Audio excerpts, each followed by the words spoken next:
Hi, welcome to chapter 14 of the Secret Teachings of All Ages. Today we're going to be covering Pythagorean theory of music and color. So I have my guitar here because we will be talking a lot about all the work that Pythagoras did with the musical scales. Of course, this thing's pretty out of tune, it sounds like. But we'll get started here in just a second. I usually start with a song, or it could be a musical prayer.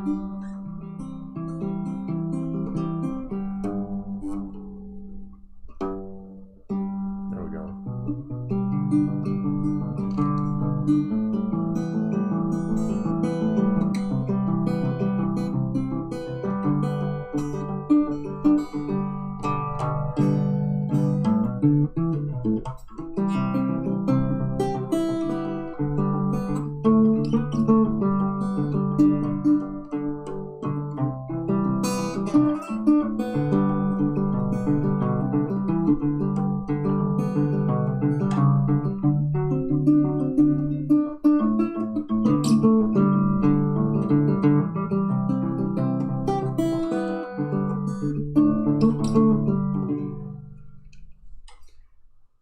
We'll go back to the guitar at some point because it's a good teaching thing for a lot of the mechanisms that we'll be talking about. And the link, as always, to the Secret Teachings of All Ages is in the description of the YouTube video. And also I have my physical copy here, and I highly recommend you get a physical copy because it's just much easier to read. This is, I think, my third or fourth physical copy of this book, and as you can see, it's all taped up and pretty well worn. But it's got some, it has some things like some of the diagrams are in color, or at least there's a color insert in the middle, things like that. Makes it a little bit easier. Anyway, we will go ahead and get started with this. The Pythagorean theory of music and color. Harmony is a state recognized by great philosophers as the immediate prerequisite of beauty. A compound is termed beautiful only when its parts are in harmonious combination. The world is called beautiful, and its creator is designated the good, because good perforce must act in conformity with its own nature. And good acting according to its own nature is harmony, because the good which it accomplishes is harmonious with the good which it is. Beauty, therefore, is harmony manifesting its own intrinsic nature in the world of form.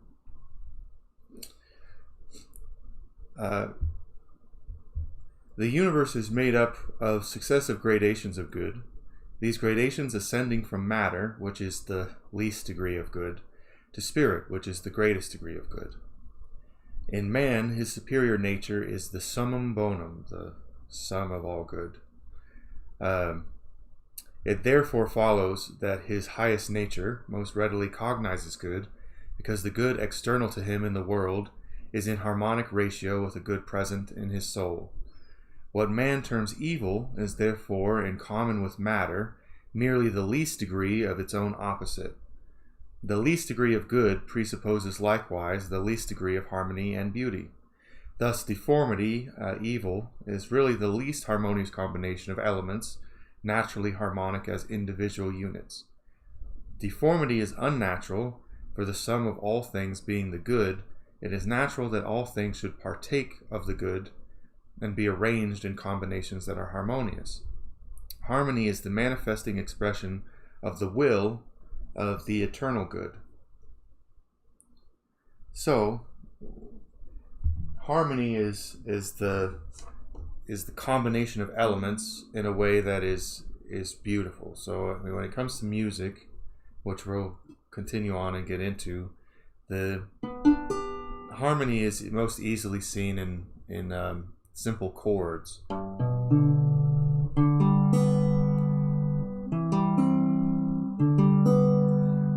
where each one of the notes has its own nature, but in its interaction with other notes has a harmonious vibration, has a vibration that is complementary and not detracting. There's much more dissonant combinations of notes, and in this sense it would be saying that they are, in fact, the most dissonant note was called for a long time the tritone, and that's the sharp 5, and it has a certain let's see, we'll have different uses, but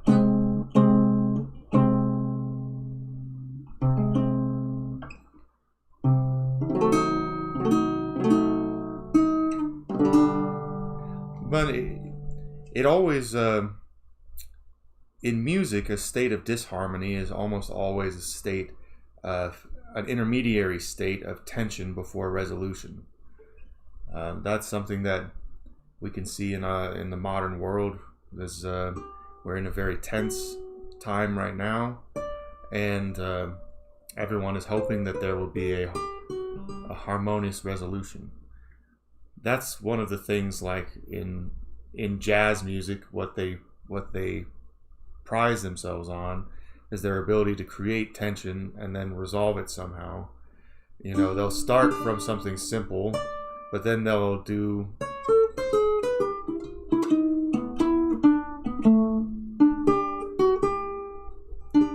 and it's the returning to something familiar that's the resolution of tension.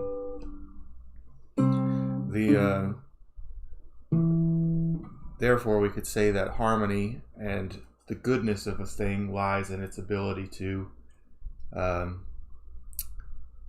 correctly correspond and interact with what is around it.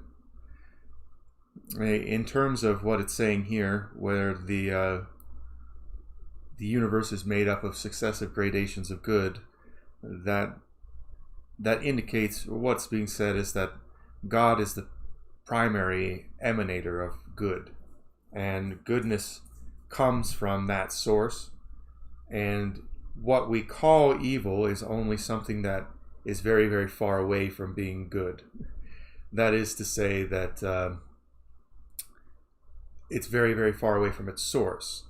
It's a matter of distance between the creator and the thing itself, and this has to do with the ideas of the Platonic Ideal, especially when we're talking about Greek philosophy. The Platonic Ideal would be the archetypal thing, which is the most perfect version of a certain concept or object. Somewhere there exists an ideal guitar or an ideal human being. In the Kabbalah system, the ideal human being is called Adam Kadmon, the cosmic man. That is one of was the actual first creation of God in the spirit. It was a spiritual creation of mankind, and mankind went through successive layers of creation that are coincidentally less and less good as they gain distance from the divine. The matter world that we live in and that we consider to be the world, until we've elevated our state of thinking, the physical world that we perceive is one of the furthest things from God. So it is often said, for example, Hermes Trismegistus said that there is nothing evil in heaven and there is nothing good in the world, by which he means the physical world. And so here we'll get into the philosophy of music. It is highly probable that the Greek initiates gained their knowledge of the philosophic and therapeutic aspects of music from the Egyptians, who in turn considered Hermes the founder of the art. According to one legend, this god constructed the first lyre by stretching strings across the concavity of a turtle shell. Both Isis and Osiris were patrons of music and poetry. Plato, in describing the antiquity of these arts among the Egyptians, declared that songs and poetry had existed in Egypt for at least 10,000 years, and that these were of such exalted and inspiring nature that only gods or godlike men could have composed them. In the mysteries, the lyre was regarded as the secret symbol of the human constitution, the body of the instrument representing the physical form, the strings the nerves, and the musician the spirit. Playing upon the nerves, the spirit thus created the harmonies of normal functioning, which, however, became discords if the nature of man were defiled. I'm not sure if he will be getting into the monocord. Pythagoras is credited with inventing an instrument called the monocord, which would be on the guitar. Monocord meaning one string. Any string on the guitar could be used as a monocord. Let me see if I can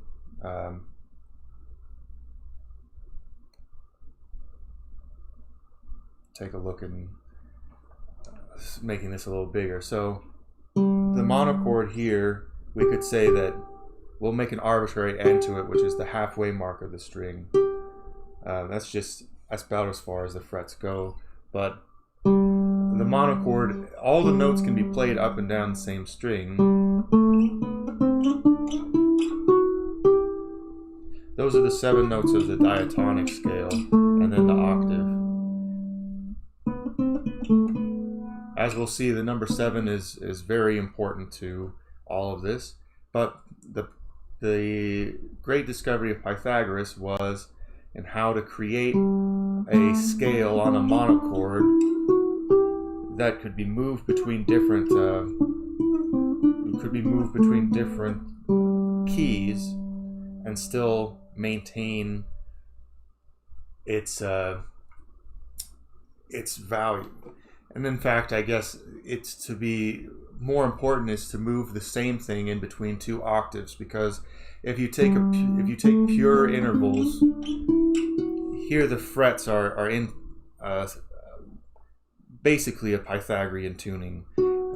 They make use of what's called the Pythagorean comma, which is actually a reduction of the pure ratios of the musical scale, so that the scale repeats exactly at the octave point. Otherwise, if you were to use just true intervals, by which I mean mathematical divisions of the string. So, for example, we have the length of the string from here to here, and if we mathematically divide that directly in half, it will become the octave. I don't even have to press the string down to do that. It's a natural interval, and it's present in the harmonics of the vibration of a string. So it doesn't actually have to be depressed. And then you can divide it into thirds, which will give you the tone of a fifth. And you can divide it into quarters, which is the octave above the half. And then there are more complex intervals than that. 3/2, 5/4, and so on. And they represent the different, all of those different diatonic notes are harmonic nodes in the string, but they're very hard they become complex fractions quickly. So the more complex the fraction, the less naturally it is able to ring out of the string, and it needs something like a fret, or a fretboard at least. Like a violin needs just a fretboard; it doesn't need frets. But the most natural ones, they'll ring regardless of whether you have a fret or not. You can just touch your finger on them and they'll ring.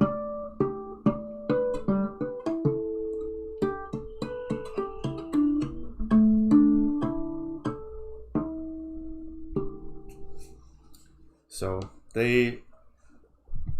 those things are intrinsic to the monochord, or to the chord, the string, and Pythagoras was deeply involved in understanding the strings. When we talk about the lyre is like a harp, and it doesn't actually, you don't manipulate the length of the strings, you just have different strings that have different notes. So you would just have something like that, and you would just play different notes without modifying them at all with some kind of change in length.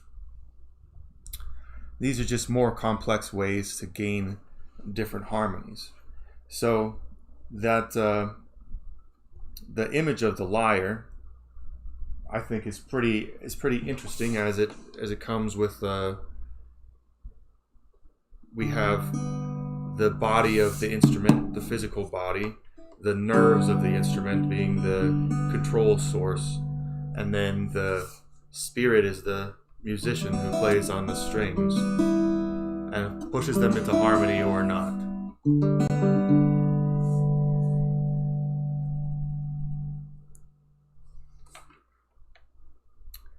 While the early Chinese, Hindus, Persians, Egyptians, Israelites, and Greeks employed both vocal and instrumental music in their religious ceremonials, also to complement their poetry and drama, it remained for Pythagoras to raise the art to its true dignity by demonstrating its mathematical foundation. Although it is said that he himself was not a musician, Pythagoras is now generally credited with the discovery of the Diatonic Scale. Having first learned the divine theory of music from the priests of the various mysteries into which he had been accepted, Pythagoras pondered for several years upon the laws governing consonance and dissonance. How he actually solved the problem is unknown, but the following explanation has been invented. One day, while meditating upon the problem of harmony, Pythagoras chanced to pass a brazier's shop, where workmen were pounding out a piece of metal upon an anvil to make a burning bowl, a brazier. By noting the variances in pitch between the sounds made by large hammers and those made by smaller implements, and carefully estimating the harmonies and discords resulting from combinations of these sounds, he gained his first clue to the musical intervals of the diatonic scale. He entered the shop, and after carefully examining the tools and making mental note of their weights, returned to his own house and constructed an arm of wood so that it extended out from the wall of the room.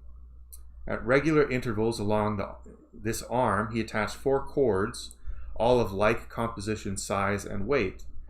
To the first of these he attached a 12-pound weight, to the second a 9-pound weight, to the third an 8-pound weight, and to the fourth a 6-pound weight.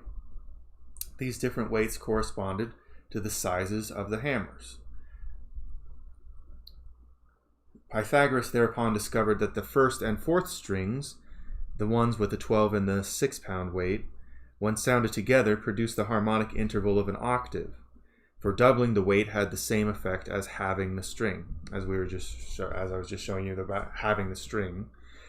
The tension of the first string being twice that of the fourth string, their ratio was said to be 2-to-1, or duple. By similar experimentation, he ascertained that the first and third string produced the harmony of the diapente, or the interval of the fifth. The octave interval is this, and then the diapente interval is this.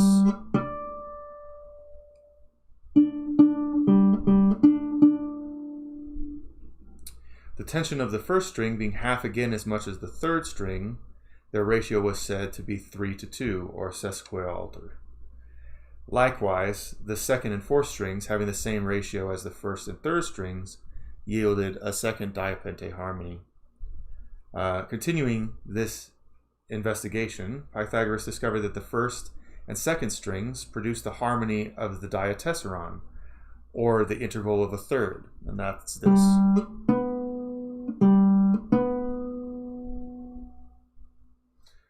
The tension of the first string being 1/3 greater than the tension of the second string, their ratio was said to be 4-to-3, or sesquitertian.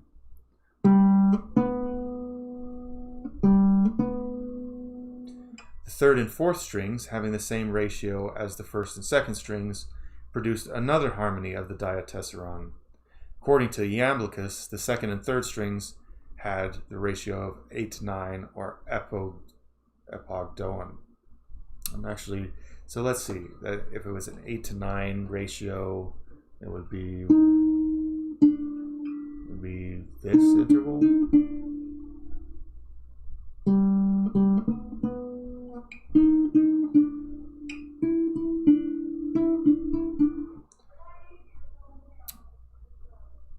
I'm not sure, but the key to harmonic ratios is hidden in the famous Pythagorean tetractys, or pyramid of dots, which we've covered previously in our previous Pythagoras videos.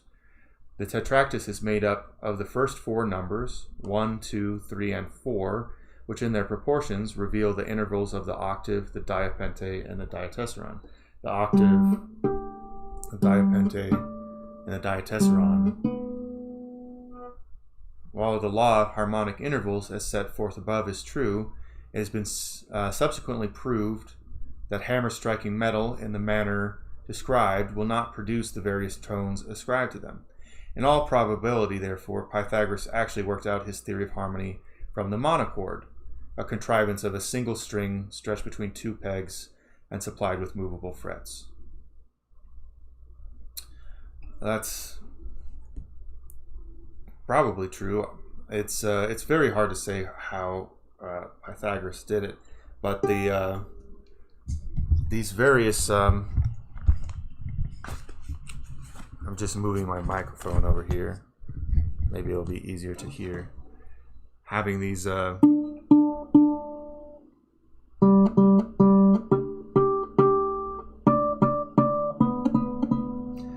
would be basically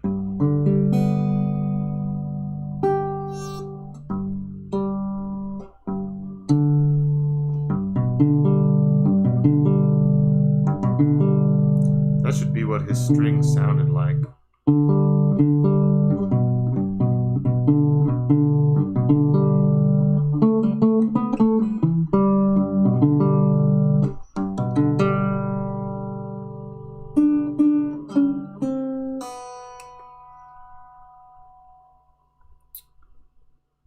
Which I think is pretty interesting as a musician. The way that strings form notes and harmonies is, of course, a fascination to me, because that's what I do a lot as a musician. Here we can see, actually, this is the intervals of music that are applied to the celestial spheres. So the diatonic scale means that you have 7 notes, and then the 8th note is the same as the first, but an octave above.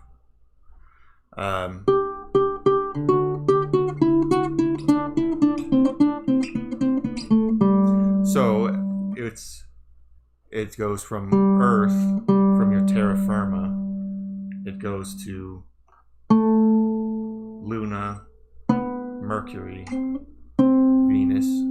The sun is the 5th.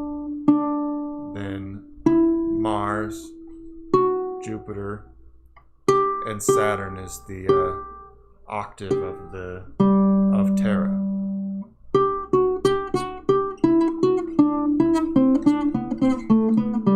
So each one of these notes has a correspondence with the 7 planets, and there's so many correspondences with the number 7.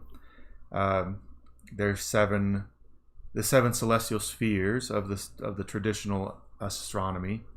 There's the 7 colors of the rainbow, 7 days of the week. There's 7 chakra centers in the body.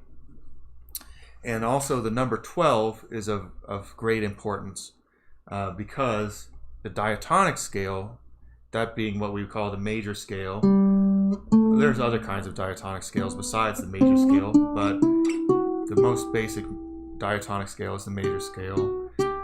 This is actually 7 are chosen out of 12, and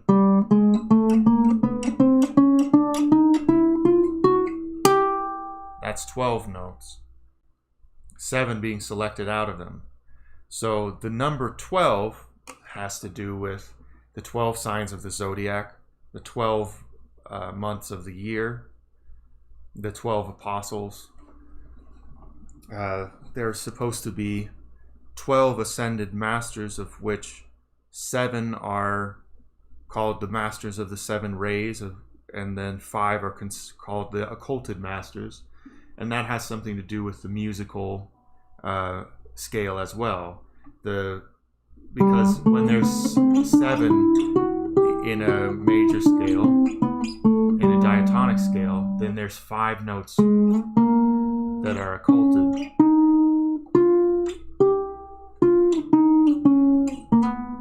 They're occulted because they fall outside of the pattern of the major scale.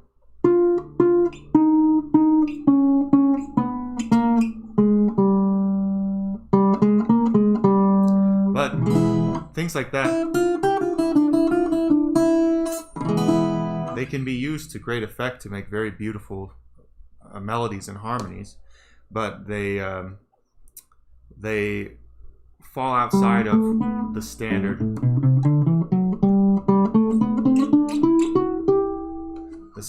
7 notes. In fact, I think that it's very the connection between the number 7 and the number 12 is one of the most important numerological conjunctions when it comes to understanding the sciences of music and of astronomy. So, in the caption of this image, which is from Stanley's The History of Philosophy, in the Pythagorean concept of the music of spheres, the interval between the Earth and the sphere of the fixed stars was considered to be the diapason, the most perfect harmonic interval. I guess that is the following arrangement is most generally accepted for the musical intervals of the planets between the Earth. From the sphere of the Earth to the sphere of the Moon is 1 tone. So, like we were saying, 1 tone. From that, from the sphere of the Moon to that of Mercury is 1/2 tone. From Mercury to Venus is 1/2. From Venus to the Sun is 1.5. From the Sun to Mars is 1. From Mars to Jupiter is 1/2. From Jupiter to Saturn is 1/2. From Saturn to the fixed stars is 1/2.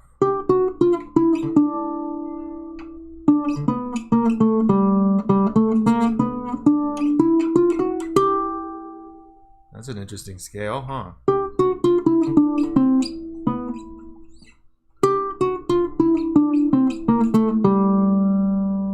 Okay. So the sum of these intervals equals the 6 whole tones of the octave.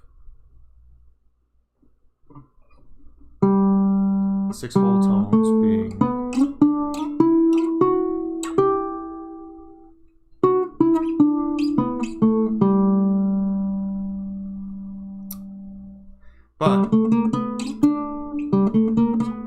but it's having the Earth to Moon, Mercury, Venus, Sun, Mars, Jupiter, Saturn.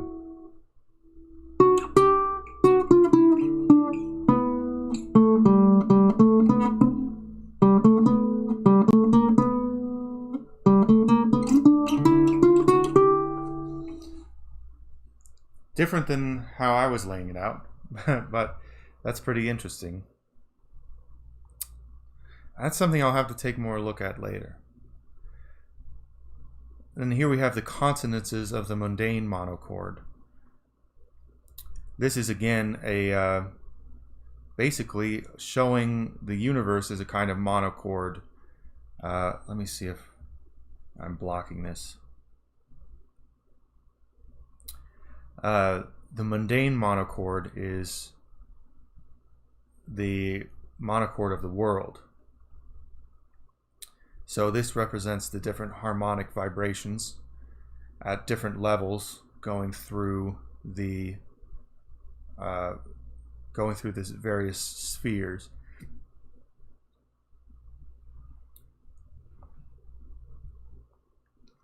Let's go read the description.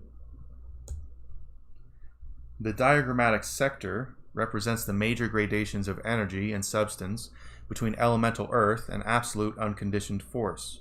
Beginning with the superior, the 15 graduated spheres descend in the following order. So beginning with the superior sphere, God, limitless and eternal life, the superior, the middle, and inferior Empyrean, the 7 planets, and the 4 elements. Energy is symbolized by flood, so this is from Flood's De Musica Mundana. This is something that I really want to read. I haven't been able to find a copy though. But energy is symbolized by flood as a pyramid with its base upon the concave surface of the superior Empyrean, and substance as another pyramid with its base along the convex surface of the sphere, not the planet of the Earth. These pyramids demonstrate the relative proportions of energy and substance entering into the composition of the 15 planes of being. It will be noted that the ascending pyramid of substance touches but does not pierce the 15th sphere, that of limitless and eternal life. Likewise, the descending pyramid of energy touches but does not pierce the first sphere, the grossest condition of substance. The plane of the sun is denominated the sphere of equality, for here neither energy nor substance predominate. The mundane monocord consists of a hypothetical string stretched from the base of the pyramid of energy to the base of the pyramid of substance. So here you can see that there's these 2 pyramids. This is we've talked about this interlocking pyramid shape before. In its smaller form, it's the Star of David, or the Shield of Solomon, as it's sometimes called. But here you can see the 2 pyramids, one coming from the line of terra firma up to the edge of the solar sphere, one coming from the very bottom of the superior sphere to the tip or edge of Terra. And the sun is that balance in the middle.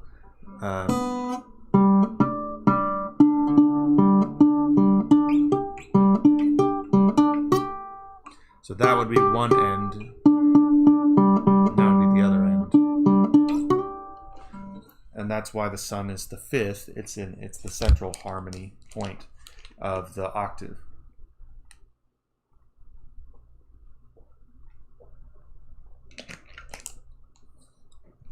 To Pythagoras, music was one of the dependencies of the divine science of mathematics, and its harmonies were inflexibly controlled by mathematical proportions. The Pythagoreans averred that mathematics demonstrated the exact method by which the good established and maintained its universe. Number therefore preceded harmony, since it was the immutable law that governs all harmonic proportions. After discovering these harmonic ratios, Pythagoras gradually initiated his disciples into this, the supreme arcanum of his mysteries. He divided the multitudinous parts of creation into a vast number of planes or spheres, to each of which he assigned a tone, a harmonic interval, a number, a name, a color, and a form. He then proceeded to prove the accuracy of his deductions by demonstrating them upon different planes of intelligence and substance, ranging from the most abstract logical premise to the most concrete geometrical solid. From the common agreement of these diversified methods of proof, he established the indisputable existence of certain natural laws. Having once established music as an exact science, Pythagoras applied his newly found law of harmonic intervals to all the phenomena of nature, even going so far as to demonstrate the harmonic relationship of the planets, constellations, and elements to each other. A notable example of modern corroboration of ancient philosophical reaching is that of the progression of the elements according to harmonic ratios. While making a list of the elements in their ascending order of their atomic weights, John A. Newlands discovered at every eighth element a distinct repetition of properties. This discovery is known as the law of octaves in modern chemistry, because that's the way that a diatonic scale works. Every eighth note is an octave.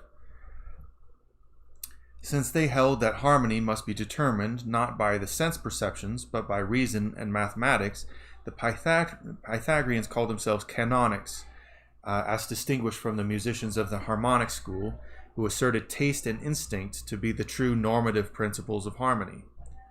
Recognizing, however, the profound effect of music upon the senses and emotions, Pythagoras did not hesitate to influence the mind and body with what he termed musical medicine.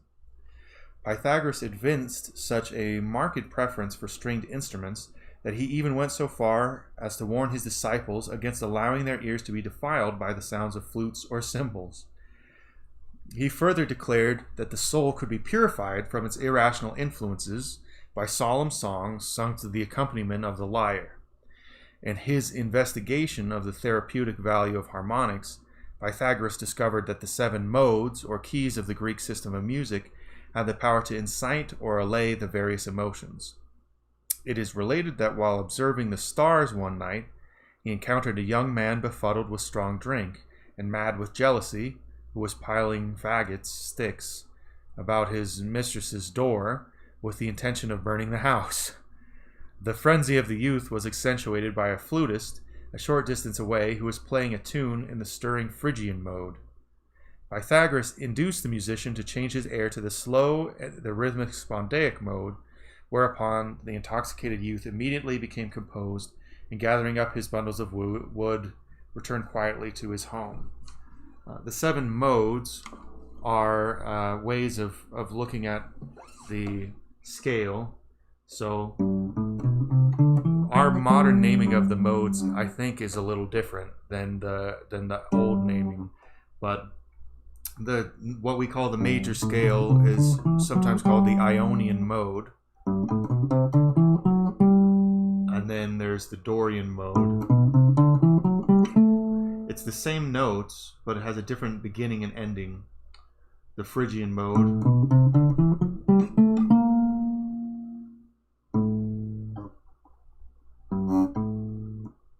Let's see.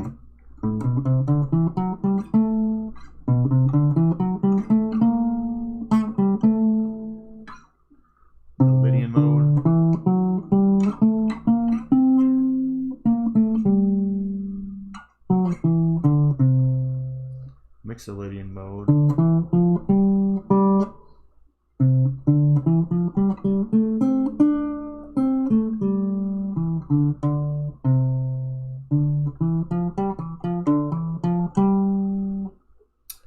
Then we have the Aeolian mode.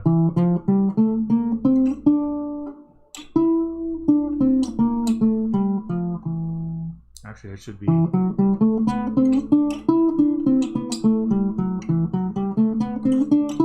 just called the minor mode usually, and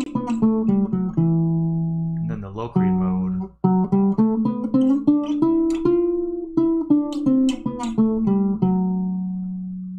Sometimes called the diminished mode.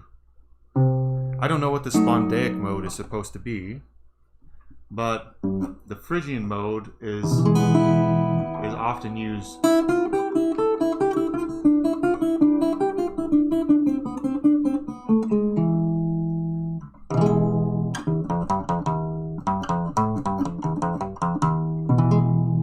usually pretty tense, and maybe the spondaic mode would be or it could be what we now call the Lydian mode. I'm not sure.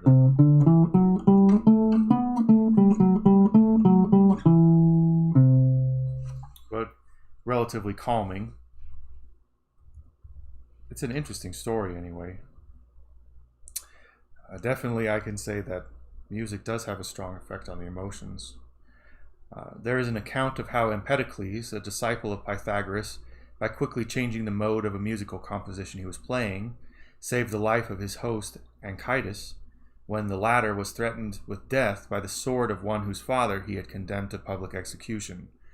It is also known that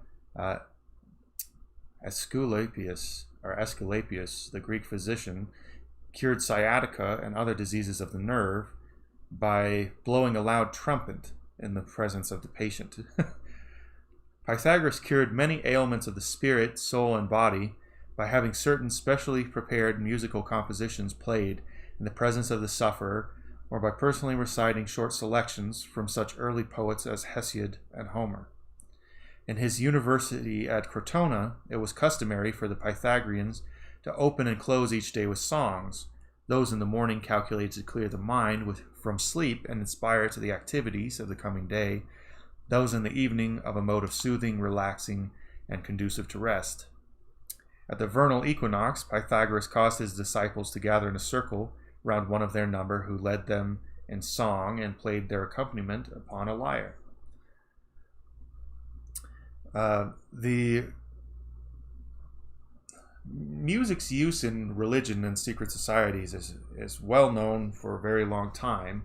Almost every religion in the world uses some form of music or chanting in order to induce altered states of consciousness or particular emotional states.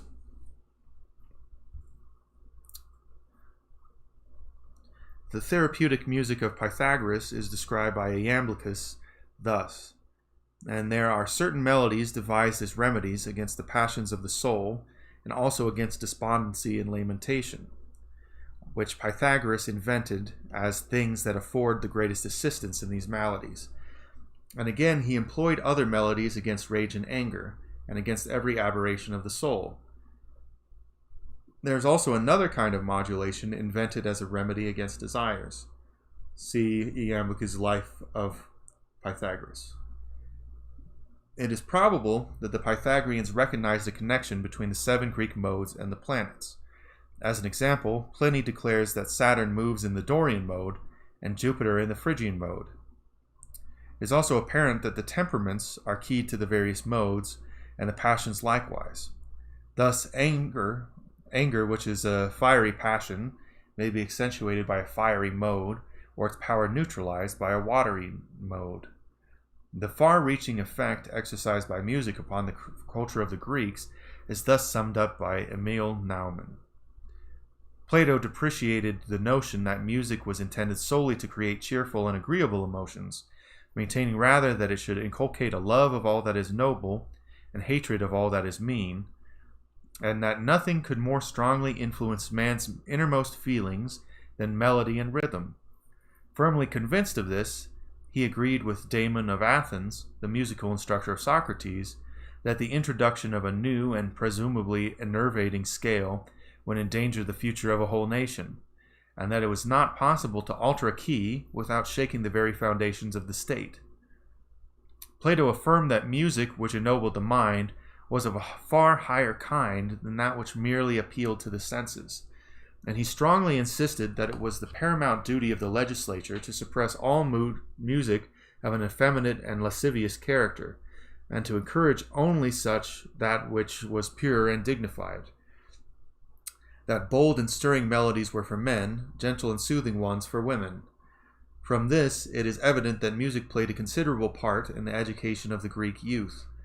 The greatest care was also to be taken in the selection of instrumental music, because the absence of words rendered its signification doubtful, and it was difficult to foresee whether it would exercise upon the people a benign or baneful influence. Popular taste, being always tickled by sensuous and meretricious effects, was to be treated with deserved contempt. See the History of Music. I think that an interesting thing here is that it says it's not possible to alter the key without profoundly altering the state. This is maybe a modern, maybe a bit of a modern myth or legend. But A in modern times is set to be 440 hertz. That would be this. Should be 440 vibrations per second. And it is said that it used to be various things, because people's measurement of the vibrations of strings and the vibrations of things was not very accurate up until recent times. So some people have taken to saying that we should tune our instruments instead to A432, and one of the legendary kind of urban myth aspects of this is that supposedly it was the Nazis or someone like that who decided to raise it from 432 hertz to 440 hertz, so that people would be stirred more to action, because instead of having it be this, it would be sharp, and if they made all the music sharp, it would be harsher on people somehow, spur them to different kinds of feeling. There's not much evidence for this, though. There were many hertz values for A that were used throughout history. I know that it was very difficult to make tuning forks that were accurate to 440 or to any other particular note, so everyone would have to just tune to the same maestro's tuning fork, and many of them have been found from somewhere around 410 to 460, and anywhere in that range. So in modern times it's been codified, and it has been raised a few times. It did used to be lower in general, but it has been raised. Part of it had to do with the way that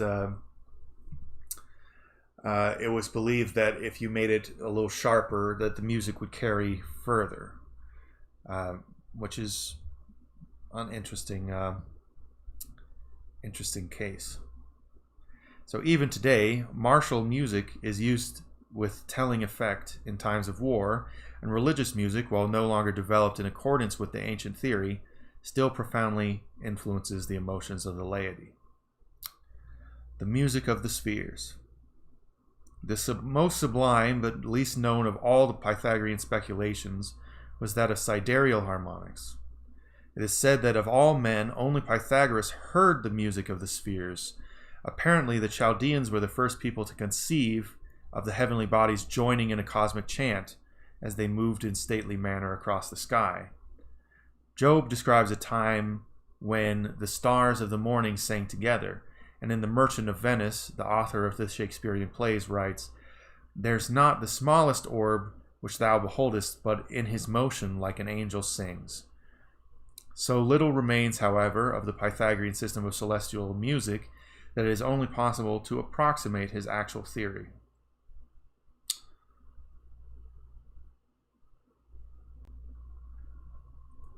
Okay, so this is the mundane monocord with its proportions and intervals, again from Flood's De Musica Mundana. And this chart is set forth a summary of Flood's theory of universal music. The interval between the element of earth and the highest heaven is considered as a double octave, thus showing the two extremes of existence to be a disdiapason harmony. So two octaves. That would be, instead of being here to here, it's here to here. So there's a higher and lower octave. This signifies that the highest heaven, the sun, and the earth have the same time, the difference being in pitch. The sun is the lower octave of the highest heaven, and the earth is the lower octave of the sun.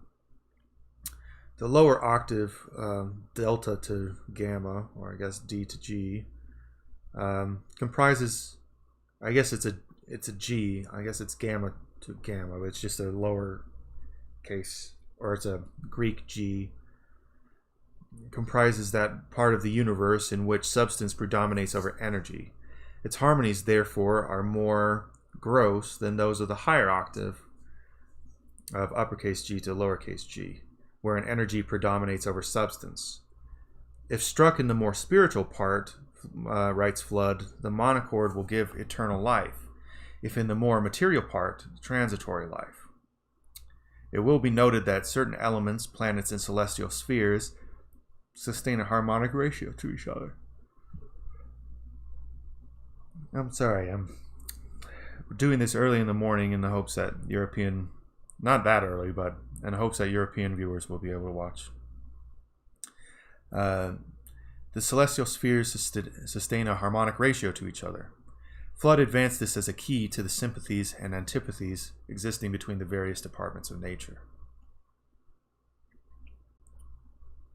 Yeah, so there's gamma, A, B, C, D, E, F, G, A, B, C, D, E, F, G. And then he shows interestingly enough, he's putting, so the low G is Earth. It's interesting that he did a G to G. That falls very naturally on guitar.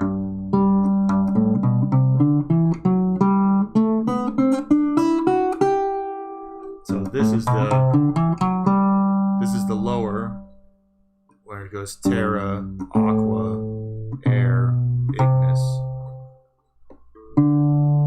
Luna, Mercury, Venus, Sun, and then it goes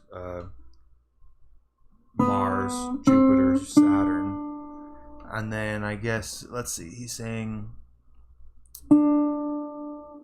epitome locus, epitome regio, and I can't read the last one, so epiphenome regio. Okay, I can't. Huh, well, that's pretty interesting.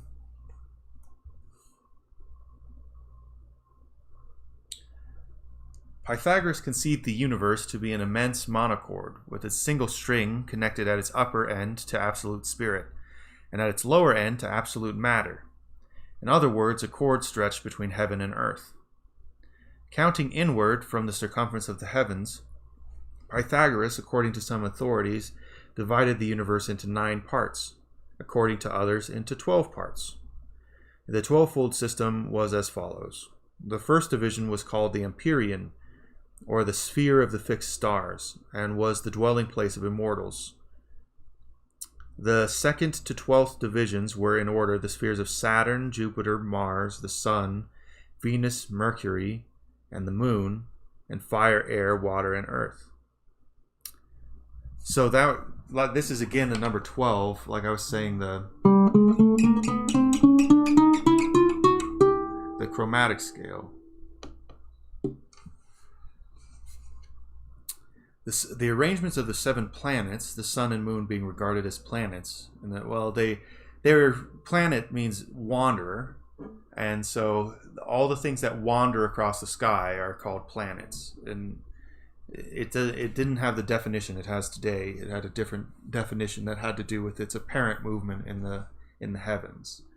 So the arrangement of the 7 planets is identical with the candlestick symbolism of the Jews, the sun in the center as the main stem with 3 planets on either side of it. The names given by the Pythagoreans of the various notes of the Diatonic Scale were, according to Macrobius, derived from an estimation of the velocity and magnitude of the planetary bodies.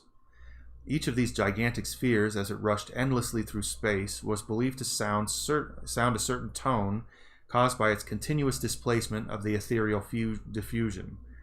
As these tones were a manifestation of divine order and motion, it must necessarily follow that they partook of the harmony of their own source.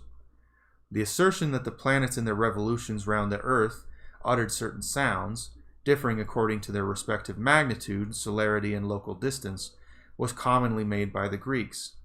Thus Saturn, the farthest planet, was said to give the gravest note, while the moon, which is the nearest, gave the sharpest. These sounds of the 7 planets and the sphere of the fixed stars, together with that above us, the Antikython, and are the 9 muses, and their joint symphony is called Memnosine. See the canon. This quotation contains an obscure reference to the 9-fold division of the universe previously mentioned. That's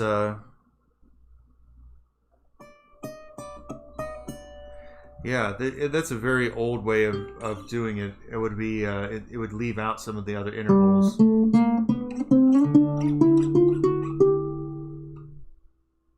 1, 2, 3, 4, 5, 6, 7, 8, 9, and that's the octave.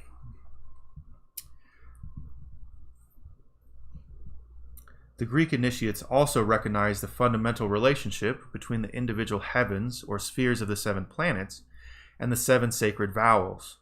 The first heaven uttered the sound of the sacred vowel A, alpha. The second heaven, the sacred vowel E, epsilon. The third, E, eta. Actually, the pronunciation of those two is stricter than that. I'm just not very good with my Greek pronunciation. The fourth, iota.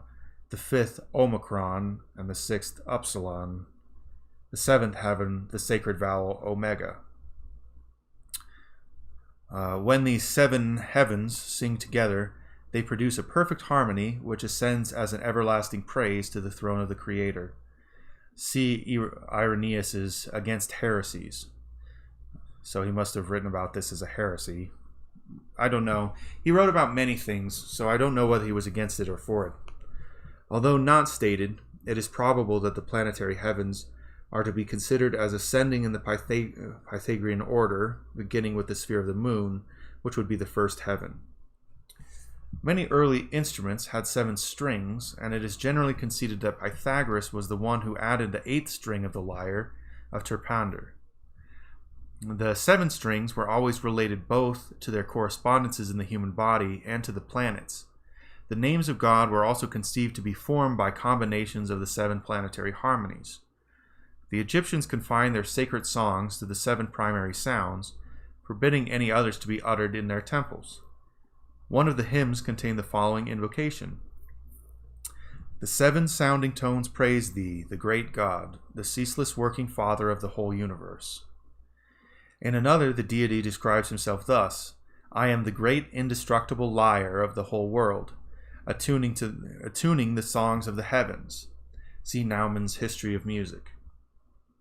The Pythagoreans believed that everything that existed had a voice and that all creatures were eternally singing the praise of the Creator. Man fails to hear these divine melodies because his soul is enmeshed in the illusion of material existence. When he liberates himself from the bondage of the lower world with its sense limitations, the music of the spheres will again be audible as it was in the Golden Age.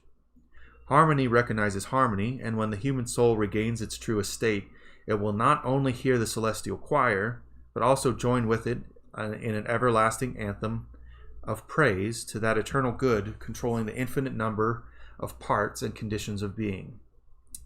The Greek mysteries included in their doctrines a magnificent concept of the relationship existing between music and form. The elements of architecture, for example, were considered as comparable to musical modes and notes, or as having a musical counterpart. Consequently, when a building was erected in which a number of these elements were combined, the structure was then likened to a musical chord, which was harmonic only when it fully satisfied the mathematical requirements of harmonic intervals. The realization of this analogy between sound and form led Goethe to declare that architecture is crystallized music.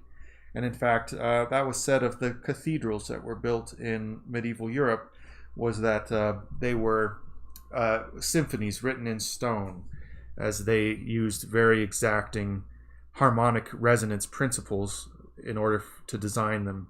And even the Greek architect Vitruvius was known for his harmonic intervals in his constructions.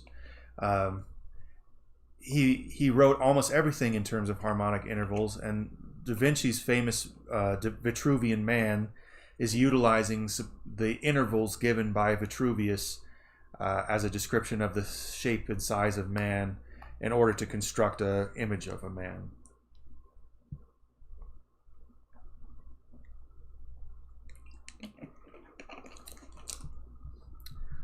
In constructing their temples of initiation, the early priests frequently demonstrated their superior knowledge of the principles underlying the phenomena known as vibration. A considerable part of the mystery rituals consisted of invocations and intonements, for which purpose special sound chambers were constructed. A word whispered in one of these apartments was so intensified that the reverberations made the entire building sway and be filled with a deafening roar. The very wood and stone used in the erection of these sacred buildings eventually became so thoroughly permeated with the sound vibrations of the religious ceremonies that when struck, they would reproduce the same tones, thus repeatedly impressed into their substance by the rituals. Every element in nature has its individual keynote. If these elements are combined in a composite structure, the result is a chord that, if sounded, will disintegrate the compound into its integral parts. This is an ancient idea of harmonic frequencies and vibrations. Likewise, each individual has a keynote that, if sounded, will destroy him. That's called an individual's true name. The allegory of the walls of Jericho falling when the trumpets of Israel were sounded is undoubtedly intended to set forth the arcane significance of individual keynote or vibration. This is something that Nikola Tesla was said to have worked on. He created a harmonic vibratory earthquake generator and said that he could collapse any building in the world using a harmonic vibrating tool. Supposedly, that's why an opera singer may be able to shatter a glass as well, is that if they hit the exact frequency that the glass is tuned to, or a crystal goblet or whatever, it would shatter it. Champagne glasses. The philosophy of color. Light, writes Edwin D. Babbitt, reveals the glories of the external world, and yet is the most glorious of them all. It gives beauty, reveals beauty, and is itself most beautiful. It is the analyzer, the truth-teller, and the exposer of shams, for it shows things as they are. Its infinite streams measure off the universe and flow into our telescopes from stars which are quintillions of miles distant. On the other hand, it descends to objects inconceivably small and reveals through the microscope objects 50 millions of times less than can be seen with the naked eye. Like all other fine forces, its movement is wonderfully soft, yet penetrating and powerful. Without its vivifying influence, vegetable, animal, and human life must immediately perish from the earth, and general ruin take place. We shall do well, then, to consider this potential and beautiful principle of light and its component colors. For the more deeply we penetrate into the inner laws, the more will it present itself as a marvelous storehouse of power to vitalize, heal, refine, and delight mankind. See Edwin Babbitt's Principles of Light and Color. Since light is the basic physical manifestation of light, bathing all creation in its radiance, it is highly important to realize, in part at least, the subtle nature of this divine substance. That which is called light is actually a rate of vibration causing certain reactions upon the optic nerve. Few realize how they are walled in by the limitations of the sense perceptions. Not only is there a great deal more to light than anyone has ever seen, but there are also unknown forms of light which no optical equipment will ever register. There are unnumbered colors which cannot be seen, as well as sounds which cannot be heard, and odors which cannot be smelt, flavors which cannot be tasted, and substances which cannot be felt. Man is thus surrounded by a supersensible universe of which he knows nothing, because the centers of sense perception within himself have not been developed sufficiently to respond to the subtler rates of vibration of which the universe is composed. Here we see from Flood's De Musica Mundana the theory of elemental music. In this diagram, two interpenetrating pyramids are again employed, one of which represents fire and the other earth. It is demonstrated according to the law of elemental harmony that fire does not enter into the composition of earth, nor earth into the composition of fire. The figures on the chart disclose the harmonic relationships existing between the four primary elements, according to both Flood and the Pythagoreans. Earth consists of 4 parts of its own nature, water of 3 parts of earth and 1 part of fire. The sphere of equality is a hypothetical point when there is an equilibrium of 2 parts earth and 2 parts of fire. Air is composed of 3 parts of fire and 1 part of earth. Fire of 4 parts of its own nature. Thus, earth and water bear to each other the ratio of 4:3, or the diatessaron harmony, that's a third, and the water and the sphere the ratio of 3:2, or the diapente, a fifth. Fire and air also bear to each other the ratio of 4:3, or the diatessaron, and air and the sphere of equality the ratio of 3:2, or the diapente harmony. As the sum of a diatessaron and a diapente equals a diapason, or octave, it is evident that both the sphere of fire and the sphere of earth are in diapason harmony with the sphere of equality, and also that fire and earth are in disdiapason harmony with each other. It's very interesting kind of alchemical principles that they're outlining here with regard to the different intervals of music and the spheres.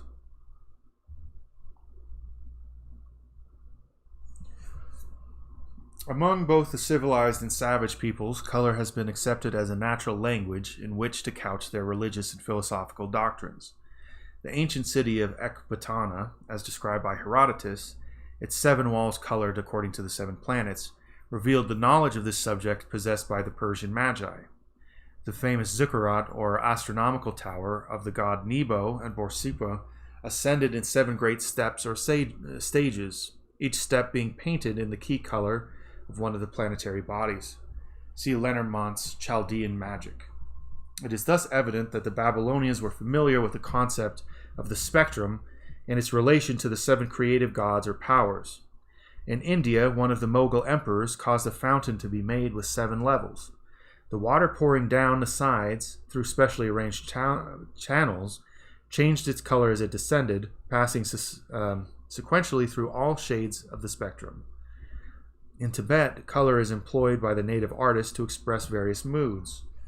L. Austin Waddell, writing of northern Buddhist art, notes that in Tibetan mythology, white and yellow complexions usually typify mild moods, while the red, blue, and black belong to fierce forms, though sometimes light blue, as indicating the sky, means merely celestial. Generally, the gods are pictured white, goblins red, and devils black, like their European relative. See the Buddhism of Tibet.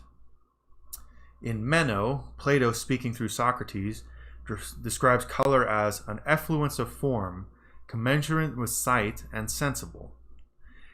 In Theaetetus, he discourses more at length on the subject thus: let us carry out the principle which has been affirmed, that nothing is self-existent, and then we shall see that every color, white, black, and every other color, arises out of the eye, meeting the appropriate motion, and that what we term the substance of each color is neither the active nor the passive element, but something which passes between them, and is peculiar to each percipient. Are you certain that the several colors appear to every animal, say a dog, as they appear to you? It's one of the first things I think that children will end up thinking, is wondering if other people see colors the same as them. They'll say that what I see as blue and what you see as blue may be triggered by the same wavelength, but may be experientially different, subjectively different. In the Pythagorean Tetractys, the supreme symbol of universal forces and processes, are set forth the theories of the Greeks concerning color and music. The first 3 dots represent the threefold white light, which is the Godhead containing potentially all sound and color. The remaining 7 dots are the colors of the spectrum and the notes of the musical scale. The colors and tones are the active creative powers which, emanating from the first cause, establish the universe. The 7 are divided into 2 groups, one containing 3 powers and the other 4, a relationship also shown in the Tetractys. The higher group, that of 3, becomes the spiritual nature of the created universe, and the lower group, that of 4, manifests as the irrational sphere or inferior world.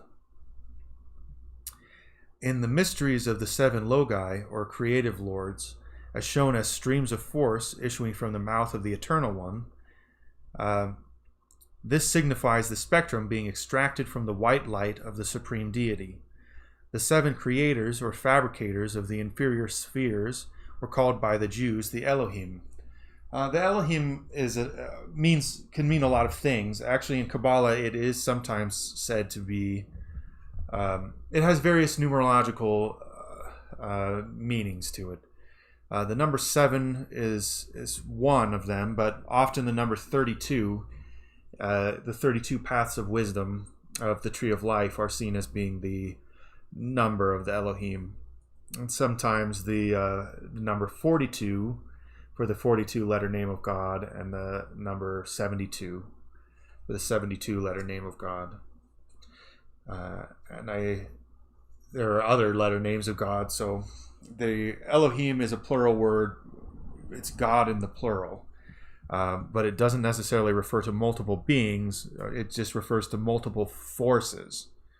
And that's what's being said here, is that the 7 creators or fabricators of the inferior spheres. There's 7 spheres, and then 3. There's the trinity of 3 that rules over it, and that's the 10 Sephiroth together. By the Egyptians, these logi were referred to as the builders, sometimes as the governors, and are depicted with great knives in their hands, with which they carve the universe from its primordial substance. Worship of the planets is based upon their acceptation as the cosmic embodiments of the 7 creative attributes of God. The lords of the planets were described as dwelling within the body of the sun, for the true nature of the sun, being analogous to the white light, contains the seeds of all the tone and color potencies which it manifests. There are numerous arbitrary arrangements setting forth the mutual relationships of the planets, the colors, and the musical notes. The most satisfactory system is that based upon the law of the octave. The sense of hearing has a much wider scope than that of sight, for whereas the ear can register from 9 to 11 octaves of sound, the eye is restricted to the cognition of but 7 fundamental color tones, or 1 tone short of the octave. Red, when posited as the lowest color tone in the scale of chromatics, thus corresponds to Do, the first note of the musical scale. Continuing the analogy, orange corresponds to Re, yellow to Mi, green to Fa, blue to Sol, indigo to La, and violet to Si or Ti. The 8th color tone necessary to complete the scale should be the higher octave of red, the first color tone. The accuracy of the above arrangement is attested by 2 striking facts. The 3 fundamental tones of the musical scale, the 1st, 3rd, and 5th, correspond to the 3 primary colors, red, yellow, and blue. The 7th, the least perfect tone of the musical scale, corresponds with purple, the least perfect tone of the color scale. I don't know about that, but in jazz, it's very often to add the 7th note in as a way to add more tension.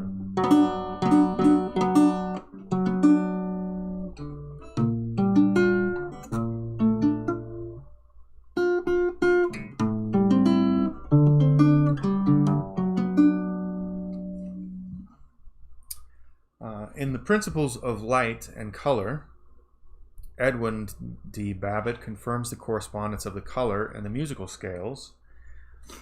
As C is at the bottom of the musical scale and made with the coarsest waves of air, so is red at the bottom of the chromatic scale and made with the coarsest waves of luminous ether, photons. As the musical note B, the seventh note of the scale, requires 45 vibrations of air every time the note C at the lower end of the scale requires 24, or but little over half as many, so does extreme violet require about 300 trillions of vibrations of ether in a second, while extreme red requires only 45 trillions, which also are but little more 450 trillions. I don't know, I said 45 trillions. 450 trillions, which are also but little more than half as many.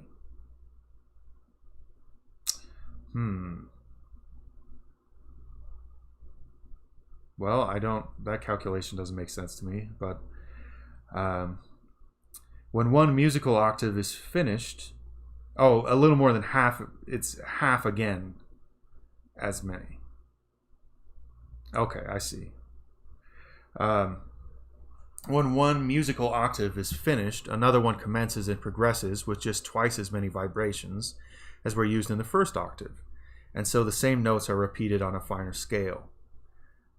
In the same way, when the scale of colors visible to the ordinary eye is completed in the violet, another octave of finer invisible colors, with twice as many vibrations, will commence and progress on precisely the same law.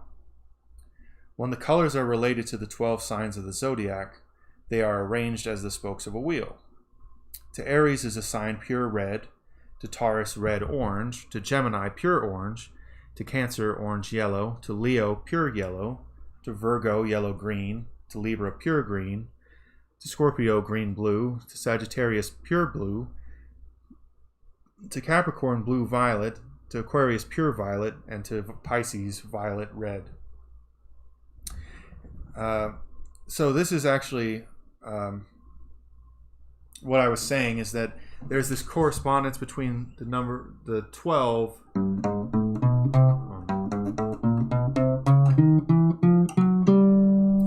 and the 7. There's tones that exist in between.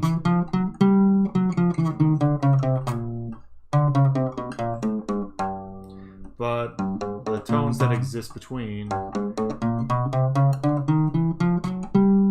are intermediary, and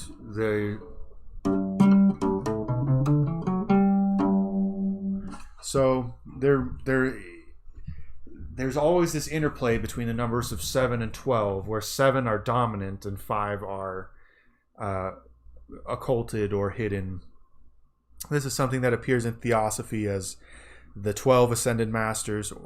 There's the 12 apostles and 12 zodiac signs as well. But in any person, there's the 7 spheres out of the 12 zodiac signs will mean that 7 of them are dominant. Sometimes the same. Well, the same one is often twice, but this is the ratio. The ratio 7 to 12 is a very important ratio of almost all kinds of aspects of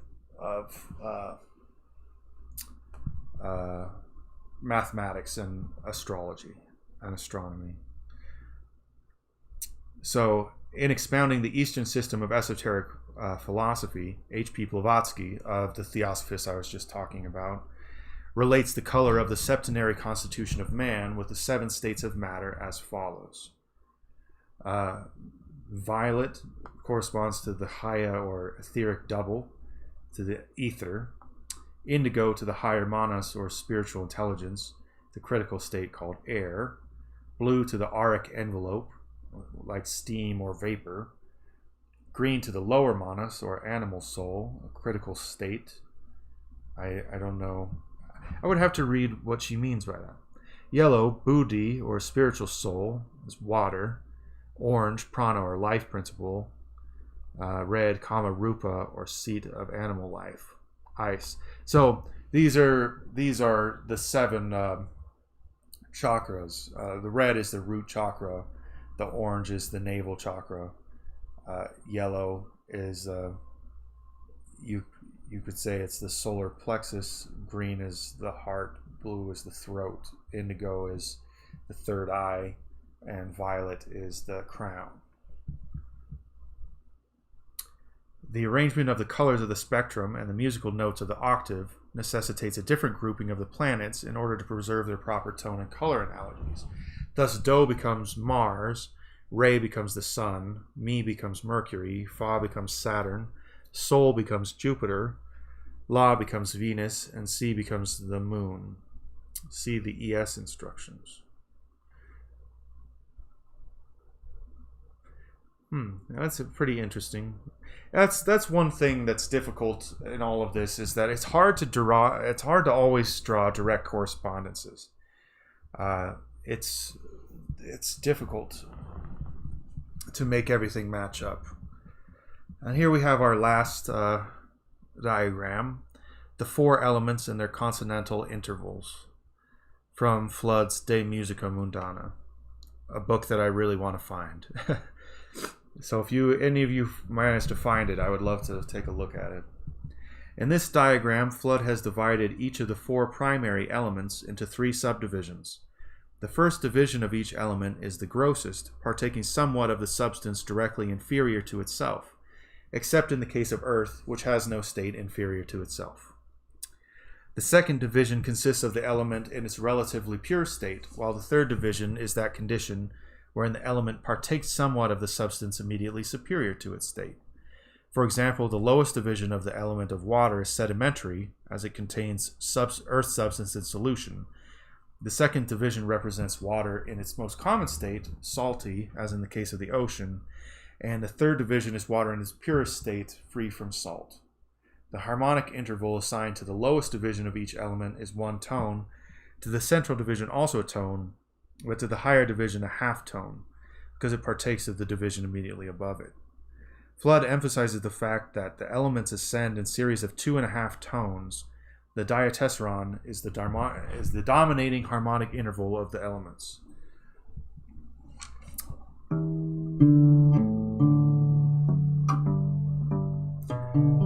So he's starting here with G, and then so let's see, in the Terra Regio, Terra Prima.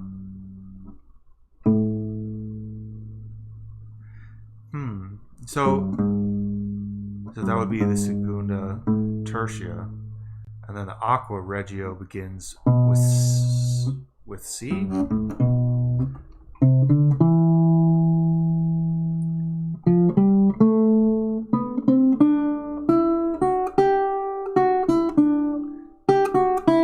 So this is Ignis Regio, Eris Regio.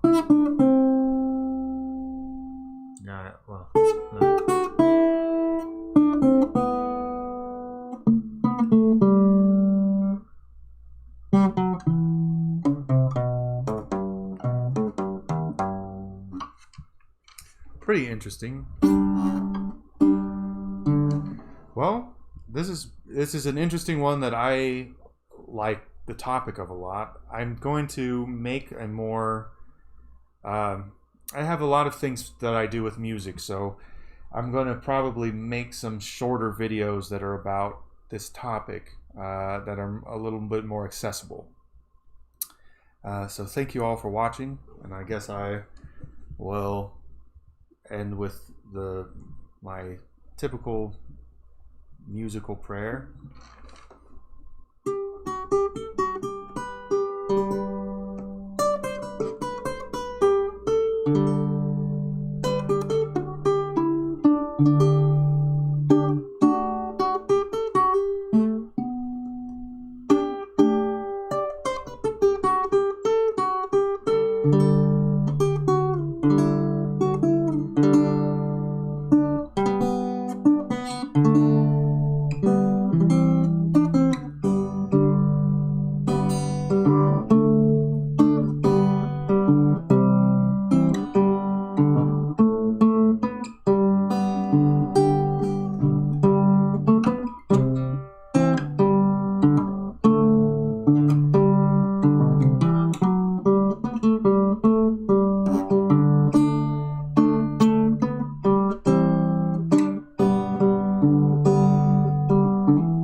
Have a nice rest of your day. I hope we'll be doing more of this stuff soon.